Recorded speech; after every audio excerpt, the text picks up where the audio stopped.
Hola, buenas noches. Estamos iniciando transmisiones. Buenas noches. Es miércoles 11 de julio.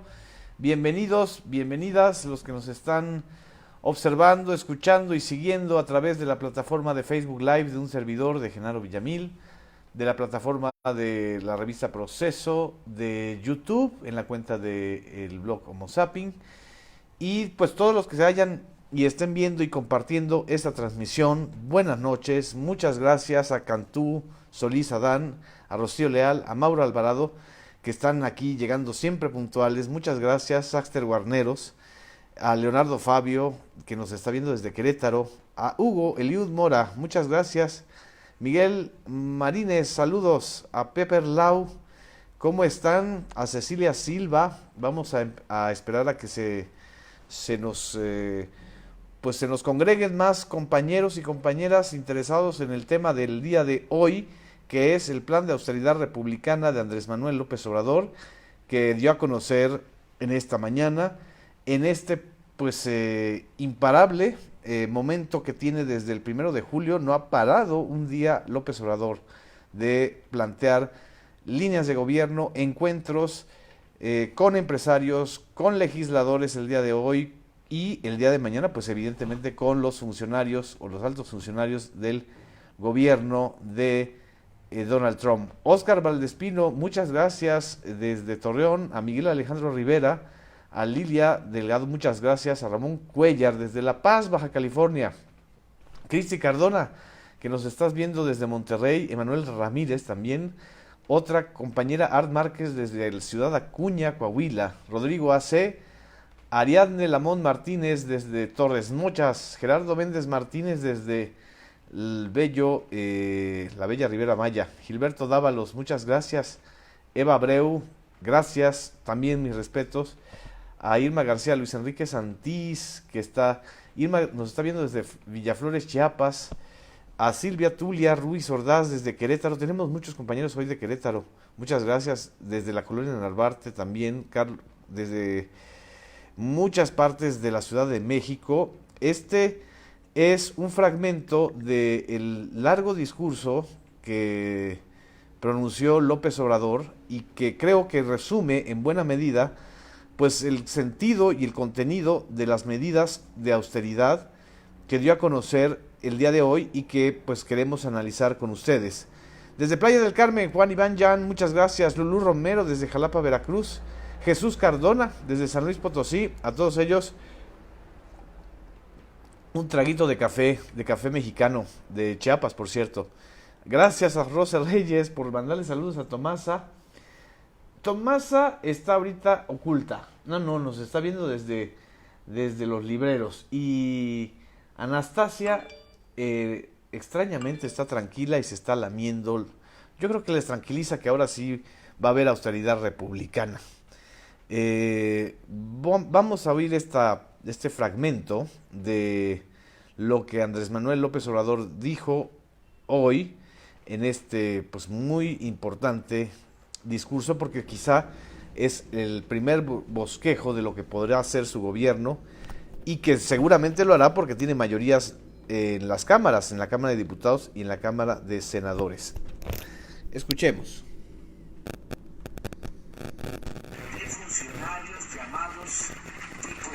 Es decir, en los niveles más altos de la administración.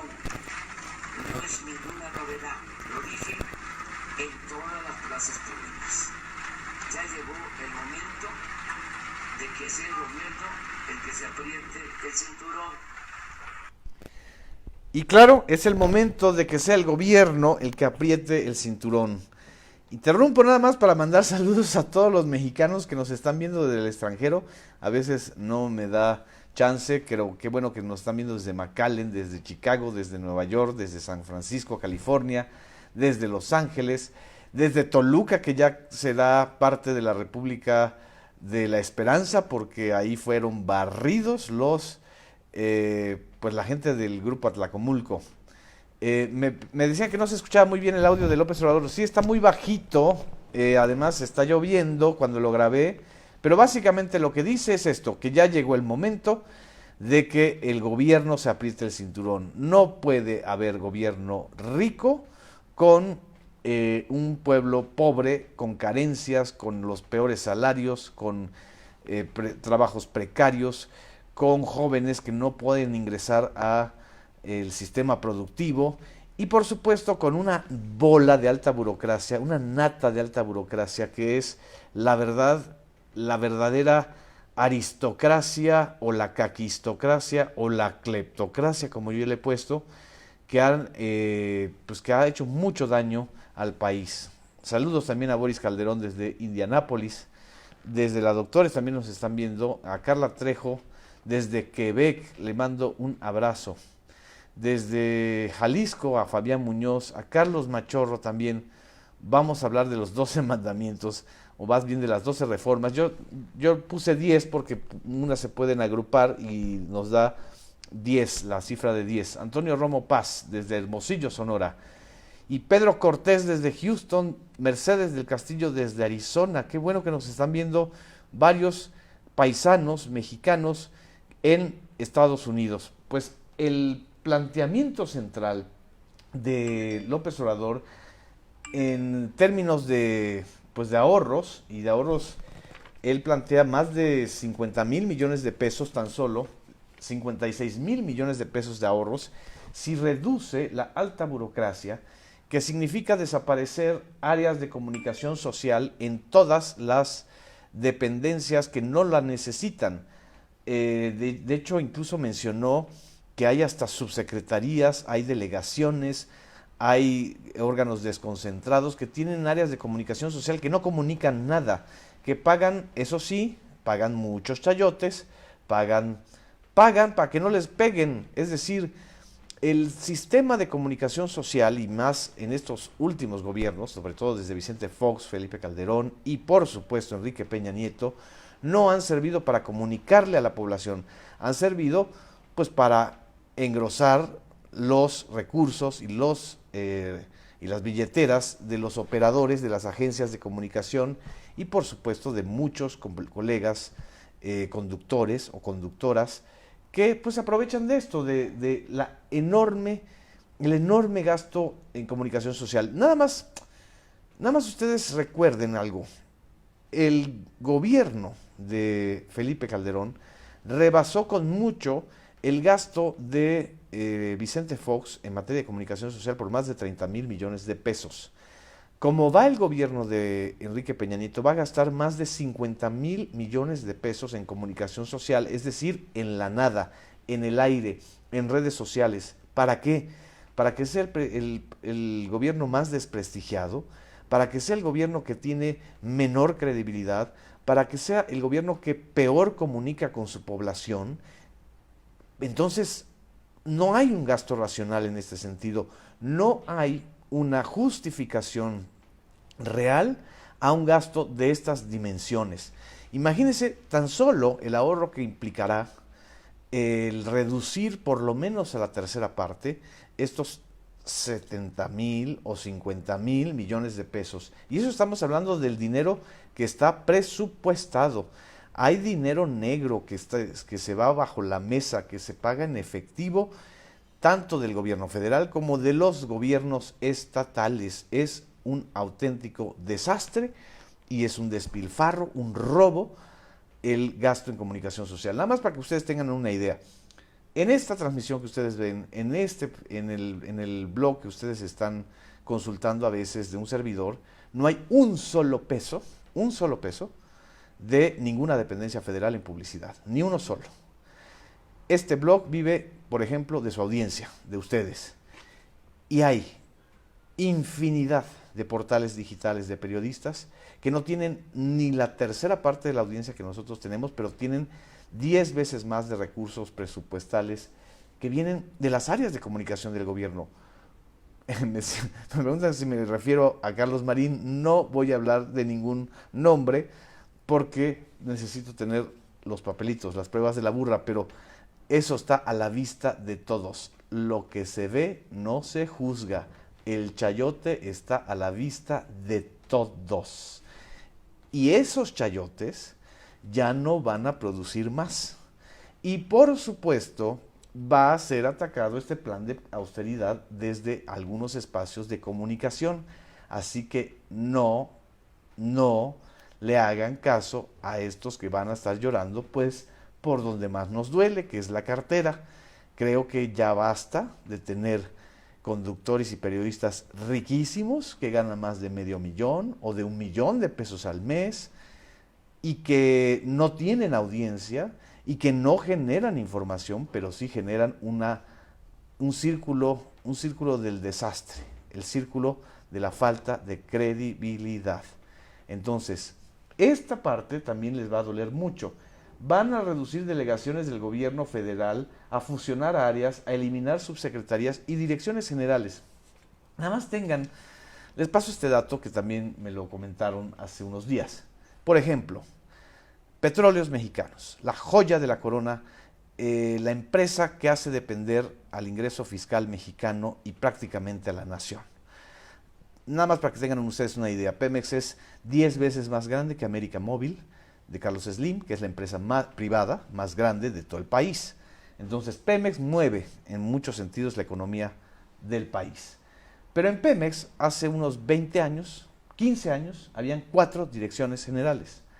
Ahora, cuando termine el gobierno de Enrique Peña Nieto, hay más de 200 direcciones generales, con salarios de más de 200,000 pesos, con guaruras, con choferes, con carros, con gastos de viáticos, con gastos para médicos mayores, con gastos para comer en restaurantes carísimos.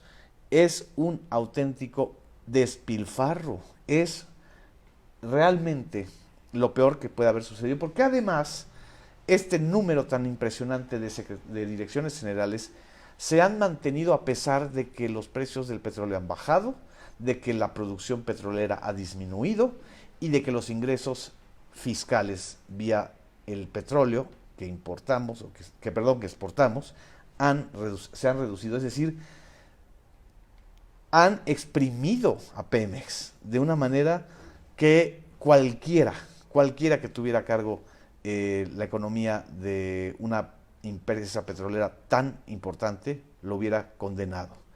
Y no hablo de las delegaciones de muchas secretarías, tan solo para mencionarles un ejemplo.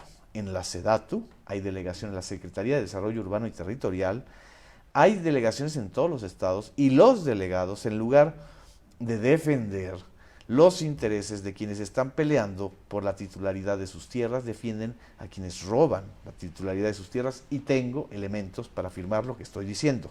Ya los documentaremos luego. Y así como esto, las delegaciones de la SCT, las delegaciones incluso de la Cancillería, las delegaciones de dependencias como la Secretaría de Turismo, y todo el plan de reestructuración y de descentralización pues también va a llevar un achicamiento de la centralización. Me dice, cancelen gastos médicos, todos al IMSS o al ISSSTE. Esto es justamente lo que estaba también planteando López Obrador, que los gastos médicos privados se van a disminuir sensiblemente, porque también es impresionante que los mexicanos de a pie, como usted y como yo, tengamos que ir al Seguro Social o tengamos que pagar el Seguro Popular, y la alta burocracia reciba trato de reyes en gastos médicos mayores que los pagamos nosotros, todos nosotros, con los impuestos, con el presupuesto.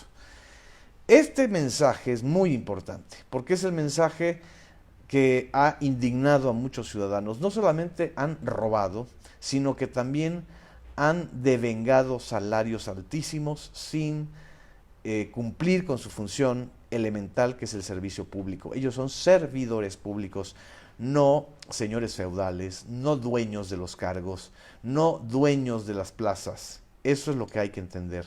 También aclaró que los derechos sindicales y los derechos laborales de la gran mayoría de los trabajadores de la burocracia federal que vayan a ser recortados, pues se van a respetar. Y en este sentido, pues también creo que está mandando un mensaje muy claro. Me están aquí poniendo uno de los mensajes de José Cárdenas. Por algo lo dirá José Cárdenas. En fin, luego, bueno, paquete que él planteó, que son una serie de reformas legislativas, porque se los comentó a los diputados y senadores federales que llegaron con el voto de Morena, del PT o del PES. Estaba pues mandando un adelanto de lo que a partir de septiembre van a recibir en las dos cámaras del Congreso de la Unión. En primer lugar, una ley reglamentaria al 127 constitucional para que ningún funcionario gane más que el presidente. Lo que muchas veces nosotros desconocemos es lo que dice en términos estrictos el artículo 127 constitucional. Nada más les leo para que tengamos una idea. Dice: los servidores públicos de la Federación, de las entidades federativas, de los municipios y de las demarcaciones territoriales de la Ciudad de México, que ahora serán municipios, así como de sus administraciones paraestatales y paramunicipales, fideicomisos públicos, instituciones y organismos autónomos y cualquier otro ente público, recibirán una remuneración adecuada e irrenunciable por el desempeño de su función, empleo, cargo o comisión, que deberán ser proporcional a sus responsabilidades. Dicha remuneración será determinada anual y equitativamente en los presupuestos de egresos, y establece que ningún servidor público podrá tener una remuneración igual o mayor que su superior jerárquico, salvo que el excedente sea consecuencia de desempeño de varios empleos públicos. Pero el planteamiento de Andrés Manuel López Obrador es que ningún funcionario público puede ganar más que el presidente de la República. Y él además anunció que va a ganar la mitad de lo que actualmente gana Enrique Peña Nieto, que son alrededor de 227,000 pesos netos. Es decir, estará ganando 114,000 pesos mensuales o 100,000 pesos mensuales. Quiere decir que nadie va a poder ganar más que esto. Entonces hay que emprender aquí una vigilancia muy clara de estos salarios. Creo que perfectamente un servidor público puede vivir con más de 100,000 pesos al mes. Eso es algo muy claro. Es grotesco que haya ministros de la Suprema Corte de la Nación que ganen más de 300 y hasta 400,000 pesos mensuales. Es grotesco que hayan funcionarios de organismos autónomos, por ejemplo, los organismos autónomos tipo el Instituto Federal de Telecomunicaciones o la Comisión Nacional de Derechos Humanos o la Comisión Federal de Competencia Económica o el Instituto Nacional de Acceso a la Información Pública, que se han vuelto auténticos botines burocráticos, ganen más que el presidente de la República. Esto es lo que señala. Me aclara Lizy Milla que también va a renunciar a sus prestaciones. Esto de los magistrados es lo que estoy mencionando. 2. La creación de la Secretaría de Seguridad Pública es su segunda iniciativa de ley, es decir, otra vez se va a retornar al esquema anterior, en donde había una Secretaría de Seguridad Pública y ya no va a estar dependiendo de la Secretaría de Gobernación todo el mando de las policías y de la estrategia de seguridad pública. Gobernación se queda pues para la gobernabilidad interior. El punto 3, terminar con fueros y privilegios para que puedan ser juzgados el presidente en funciones por delitos de corrupción. Esto implicará otra reforma constitucional, que es la reforma al artículo 108 constitucional. Aquí interrumpo un poquito para mandarles muchos saludos, muchas gracias por sus comentarios a los que nos están siguiendo. Me dice: ¿recurrirán los jueces de la tremenda Corte al amparo contra bajarse el sueldo?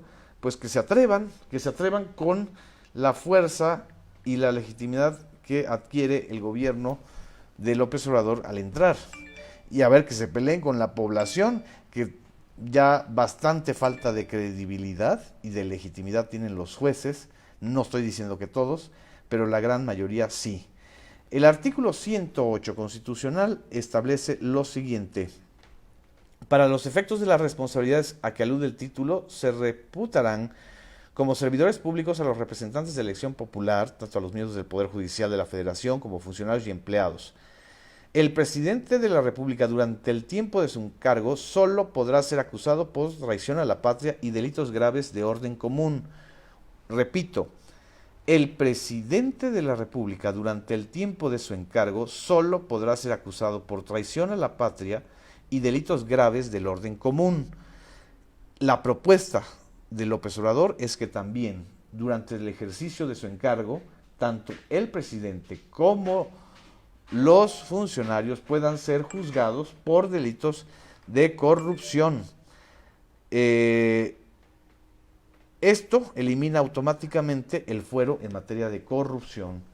El punto 4, la reforma para delitos como son el fraude electoral, robo de combustibles y otros, que está planteando que delitos como el relleno de ánforas, la compra de credenciales de elector, la mapachería en general, sean considerados delitos graves. ¿Qué quiere decir esto?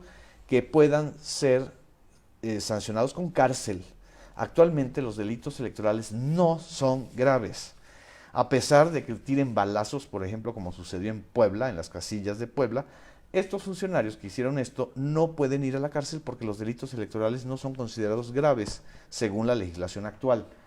Y también el robo de combustibles. A muchos huachicoleros, y no estoy pensando obviamente en Rafael Moreno Valle, por favor no vayan a confundir, el robo de combustibles les sale mejor porque solamente tienen que pagar una multa. Es más grave robarse un gansito o un pastelillo en un Oxxo que comprar votos o robar combustibles en este país. Esto es lo que está planteando López Obrador. Así de impresionante puede ser esta reforma para penalizar delitos que no son considerados graves. Planteó todo lo que es la ley de ingresos y de egresos de la Federación, que es la que entrará en vigor a partir del 2019, y eso nos merecerá ya un análisis especial. También, número 7, la reforma de ley para que el Estado Mayor Presidencial regrese a la Secretaría de la Defensa Nacional. Ojo, lo que está planteando López Obrador es muy importante.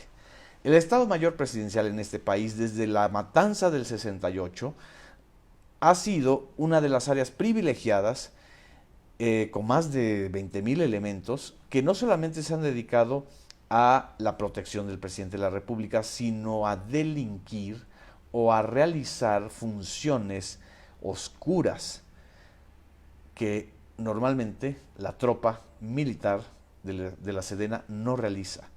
Está eliminando un auténtico foco de interés y de protección. Es muy importante esta reforma.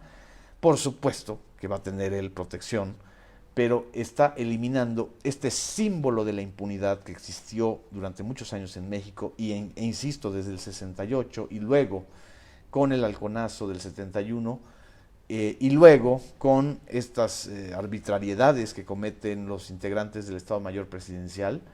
Está eliminando este foco de impunidad.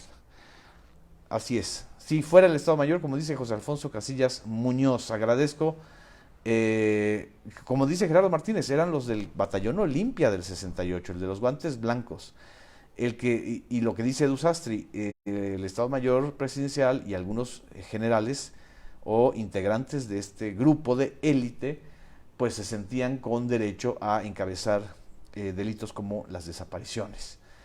El punto 8, revertir decreto en materia de aguas, el decretazo de aguas que Enrique Peña Nieto firmó el 6 de junio, que implica el cambio de zonas de exclusividad a zonas de reserva y que prácticamente plantean la posibilidad que desde los municipios, o sea, es decir, desde las administraciones municipales, se pueda concesionar el agua para obras de infraestructura urbana. Esto ya sabemos lo que implica en términos de corrupción y lo que plantea López Obrador es revertir ese decreto. 9. Revertir la reforma educativa, cumplir con el artículo 3 constitucional. Este es el gran punto de debate que marcó buena parte de la campaña electoral, garantizó el apoyo de miles, yo diría millones, de profesores mexicanos y de sus familiares, no solo de la Coordinadora Nacional de Trabajadores de la Educación, sino del Sindicato Nacional de Trabajadores de la Educación. Vamos, y yo creo que en esto hay que insistir mucho, a una auténtica reforma educativa que contemple la incorporación del profesor y no la criminalización del maestro. Es brutal lo que hizo el gobierno de Enrique Peña Nieto al criminalizar al profesor. Por supuesto que hay que evaluarlos y por supuesto que va a haber la evaluación, pero no se puede hacer una reforma educativa en ningún país, y menos en un país como México, con más de 1,5 millones de profesores, a los cuales los satanices, los criminalices, los consideres y los señales como flojos, como traficantes de plazas. Por supuesto que hay irregularidades, ahí hay que sancionar, pero generalizar a todo el magisterio bajo esta lógica es simple y llanamente darse un balazo en el pie, porque estos profesores, estos son los que están formando a los jóvenes, a los niños, y hay que incorporarlos, no hay que expulsarlos y criminalizarlos. Y por último, la 10ª reforma es para aumentar salario mínimo al doble en la zona fronteriza, que creo que es uno de los planteamientos, por cierto, coincidentes con el PAN, con Ricardo Anaya. Estas son las 10 reformas que planteó hoy López Obrador. Por supuesto que serán parte de una disputa o una discusión en términos legislativos. Como ustedes observan, no está el tema de la Fiscalía General, eso será también tema de otra discusión. Tampoco está el tema de la amnistía general. La ley de amnistía, como lo aclaró ya Olga Sánchez Cordero y como también lo ha aclarado el propio López Obrador, será parte de un proceso de consulta nacional. Y el tema de la amnistía, así como el tema de la Fiscalía, creo que vale la pena analizarlo en otras emisiones, conforme vayan saliendo. Muchas gracias por sus saludos, por sus comentarios. Espero que les sea práctico esta enumeración y esta ejemplificación de lo que hoy dio a conocer Andrés Manuel López Obrador. Nos vemos el día de mañana en esta plataforma. Les agradezco mucho sus saludos. Aquí está Anastasia, por cierto, ya se acercó a nosotros. A ver si no se nos pone, pues no se nos pone arisca como si fuera una perseguida del despilfarro. Ven, Anastasia. Aquí está. Les manda muchos saludos. Ella cree en la austeridad republicana, siempre y cuando no disminuyan sus whiskas, sus popotes y su diversión. Buenas noches. Hasta mañana.